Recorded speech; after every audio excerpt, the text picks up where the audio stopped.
What is Sol Heredit? We had quite a few ideas internally for what he could be, and we ultimately decided to intentionally not put any of them in game. Perfect. What does everyone else think?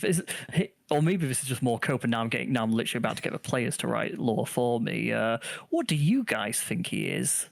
Okay, Ed, allow me to explain. All of the things you see in Varlamore are connected with the hidden truth of this place. Let me back up a little bit. In my previous video about Varlamore, we talked about the Old Ones. These beings disappeared mysteriously in the Third Age. Supposedly, these Old Ones were experimenting with a magic that we've come to call soul transference. We come to understand this process of magic due to their stone tablets and carvings, which require careful translation. Our translations lead us to believe that this soul transference did not go as planned and somehow led to the creation of the strangle virus, which infects its hosts and animates them to exist in a zombie-like state. Much of this is unclear, but there are a few things that really stand out to me now, even not knowing the specifics. The Old Ones' translated carvings read, "Many body needed, body need life, feed body soul vessel." Then another carving says, "Transfer method success, body success, soul vessel success, time arrived, death poison needed, death create life." This bizarre soul transference ritual that these Old Ones were attempting to carry out sounds like a kind of transmutation. I use that word because it is the goal of a very specific type of ancient chemistry. You've all done it standing in a line at the Grand Exchange wearing your best outfit. I'm talking about alchemy.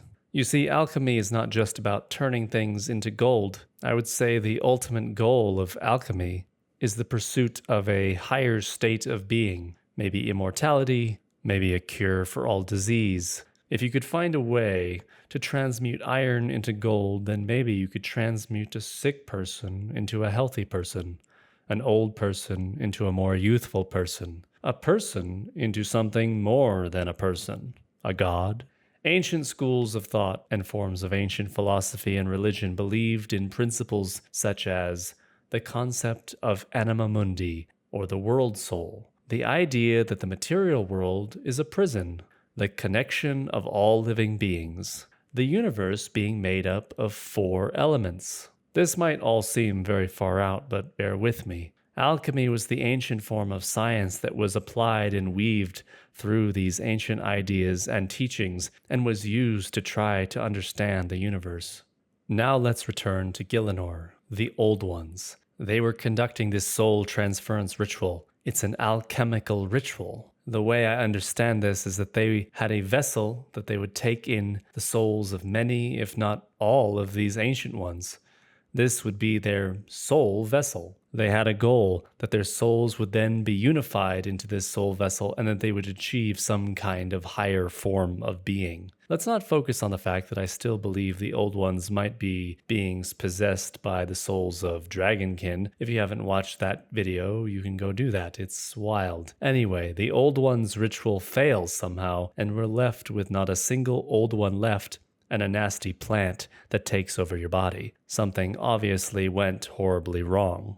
Now let's fast forward to more recent times, the times of the human tribes of this land. These people had come to worship Ralos and Ranul, whoever they are. I personally am very skeptical of these so-called gods, and very skeptical about this so-called world-ending eclipse called Zymoa. Metzli, the Teokan of Ranul, says, "Its light will one day die, but even in ash, embers remain. From those embers a new world will be born, and the cycle will continue once more. This is Zymoa." Zuma, a priest of Ranul, says when asked about Zymoa, "It is an eclipse that marks the end of a cycle, the destruction of the world and its rebirth.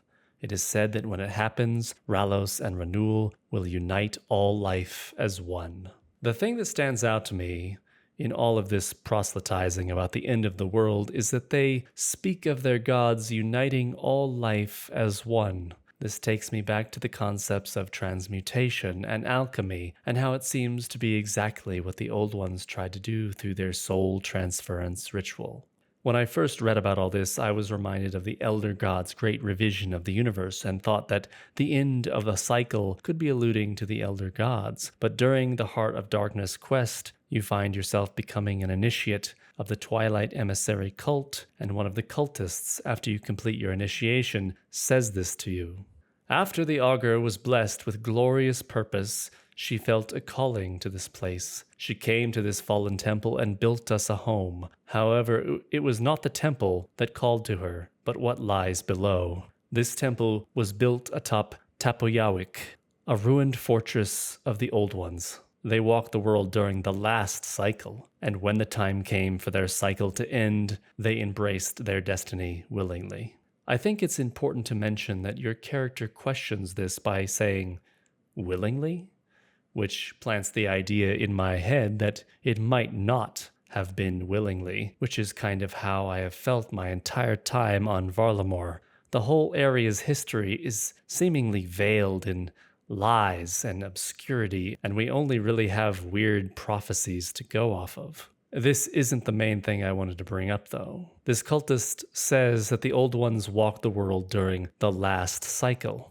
The Old Ones disappeared in the Third Age sometime. This means that the last cycle really wasn't all that long ago. And reading in between the lines, we have to make some conclusions about this. This apocalyptic eclipse that is Zymoa, where their gods unite all life as one, seems kind of localized. What I mean is that the rest of the world doesn't mention any world-ending stuff. I mean, they had the God Wars going on and gods fighting for control over empires, but that's pretty normal stuff for Gielinor. This makes me think that something or someone is about that bullshit. And what I mean by that is that this Zymoa is likely artificially induced. Zymoa is not some world-ending cataclysm that burns the world to ash, but I think it is actually another giant soul transference ritual. This is why the Twilight Emissary cult exists. The Twilight cultists supposedly differentiate between the regular priests of Varlamore by believing in what they call the Tsak Tuali, or the Final Dawn. The only difference between these two ideologies is that the cultists believe that Zymoa doesn't happen naturally. You have to make it happen. This belief would make a heck of a lot more sense if the cultists discovered some knowledge about the true nature of Zymoa and the Old Ones and realized you had to make it happen. You have to conduct another massive soul transference ritual. But this ritual is probably pretty crazy.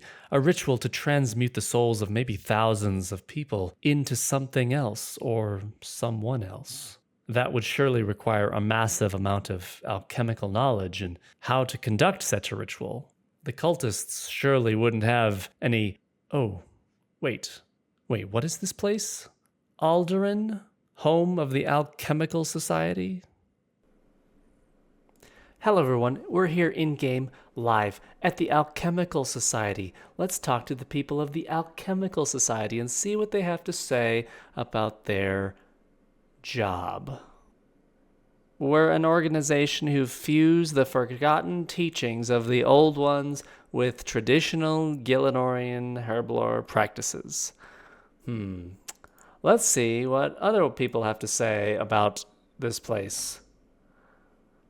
What do you do? What are the goals of the Alchemical Society? Our main focus is the advancement of herblore through scientific study.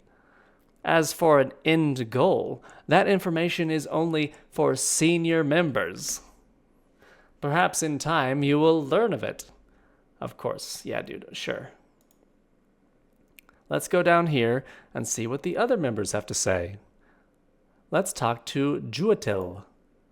Hello there, what do you need?